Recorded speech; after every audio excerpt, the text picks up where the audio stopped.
you are your own hero. You are your own leader. You are your own master. We idolize so many people, and we want to be them. We want to be someone else. And in doing that, you lose all the potential of who you are.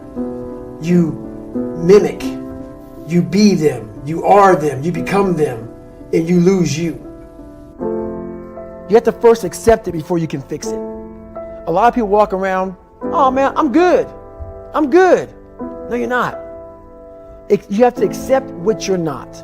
And people don't want to do that. And that's the only way you can fix it. You have to accept it first before you can go on the journey. A lot of folks never even start the journey, man. They never start the journey because they live in this fake life that who they want to be, they act like they are, but they're not because they haven't fixed all this stuff yet. You got to fix this first before we can start our journey in life. You fix these problems, now your journey can begin because you no longer care about how people are judging you. When you care more about how someone's judging you, you're going to stay right there. There's no forward momentum. Your mind chooses the path of least resistance. Your mind has the ultimate tactical advantage over you. It knows what scars you. It knows your fears. It knows your insecurities, and it protects you. It knows and it keeps you away from all that. That's why it says don't jump out of an airplane. Don't go in the ocean where there's sharks. It's a protective mechanism. Don't go back to the place where your dad beat the shit out of you in your mind. Don't go back. The brain protects you, but protects you so much it doesn't allow growth. So the brain is an amazing thing, but the brain controls you. You must control it. You must take power over your own mind, or your mind will guide you into all the soft places that your brain wants to live in. We all have these voices in our head. We like to not listen to them. The one that comforts us and keeps us nice and warm and cuddly and gives us cookies and milk at nighttime. We like that voice. That voice is the one we want to always hear, which is why people don't like to listen to me a lot. Some people do, some people don't. The only thing that changes you is being real.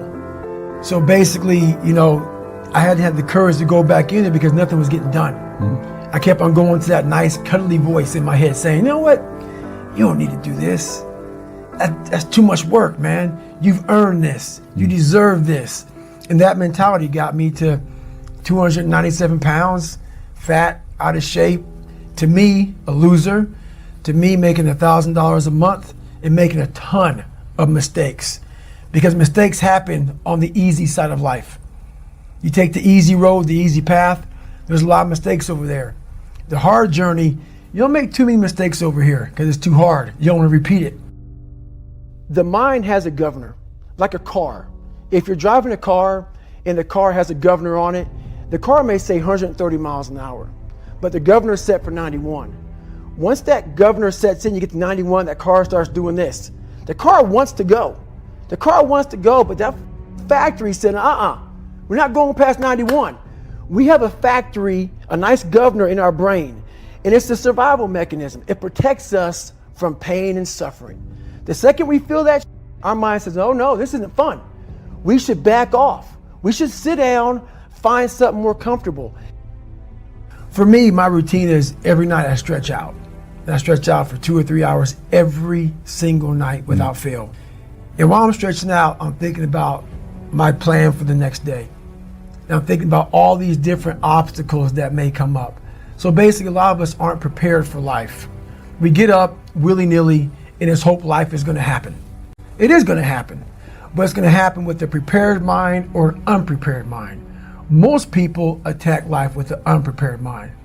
What I do is I try to account for all things that could happen, might happen, probably will happen, and then the unknowns. So basically, I can't account for everything, but I do know there could be some things that come up in life that you need to be ready for. I know for a fact I'm not going to want to work out tomorrow.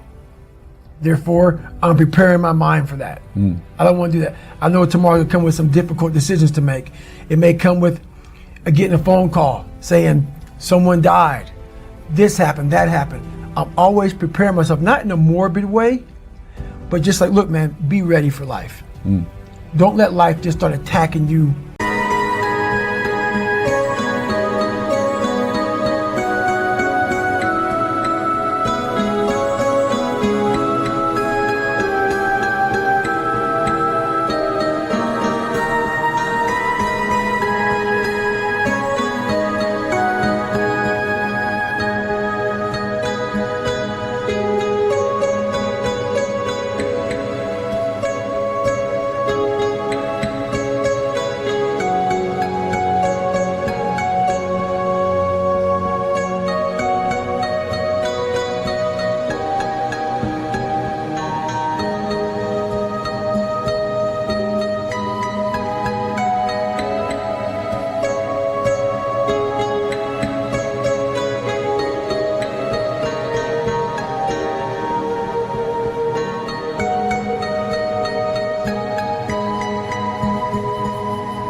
left and right. Make sure that you start to build a mental armor so then you're ready for life. If you don't think about yourself, there's no pain, which can also lead to pain later on in your life. But in these moments when you're struggling, if you are a true leader and you're worried about your men or women beside you, your mind doesn't care how cold you are anymore. Your mind's only worried about taking care of the men and women beside you. So I started realizing, man, if I take care of these cats to my left and my right in the worst moments, my mind is no longer thinking about, you're miserable, David Goggins, get the hell out of here. You're thinking about, how was John? How was Andy? How was Sam? How was Pete? Hey, how you guys doing? You're not thinking about me. So there's so many things you can do to get outside your own head to then allow your body to just be like, hey, we're just a machine. But you have to let your mind be able to process all these different tactics to do that. Take a different vantage point in life. When you are in the hell, you can't see the beauty of being in it when you're in it. Get on top of that mountaintop in your mind. Get on top of that mountaintop and look down on what you're doing. You can see a whole different world, and that world is beautiful. But you gotta get a different vantage point in the suck. Don't be in it. Spiritually, get out of it. Get that soul. Look down on what you're doing. Be amazed by the process of where you're at now and where you came from. What's really wrong is the softness of this world. Everybody's not a winner. There is failure. There is tons of defeat. We have to get that back. That's growth. People have to get a little bit of toughness back. A lot.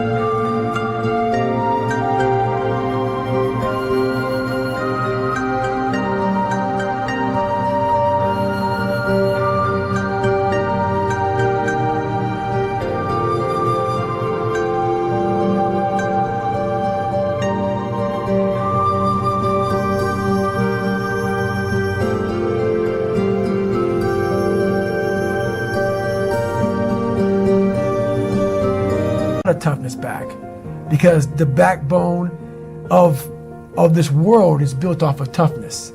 Not like I gotta go out there and do push-ups and pull-ups and shit like that. It's not about that. Toughness is accountability. You're not always right. There's so many things I can say about this. The world has gotten very, very soft. It's easy nowadays.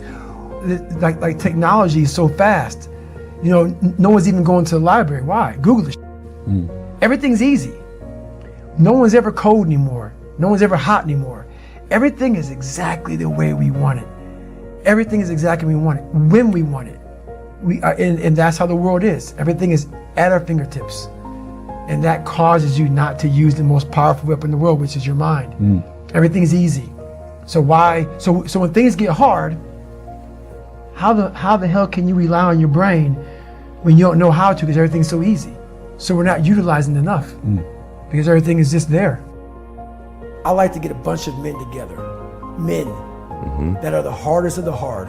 And I want to be with these men.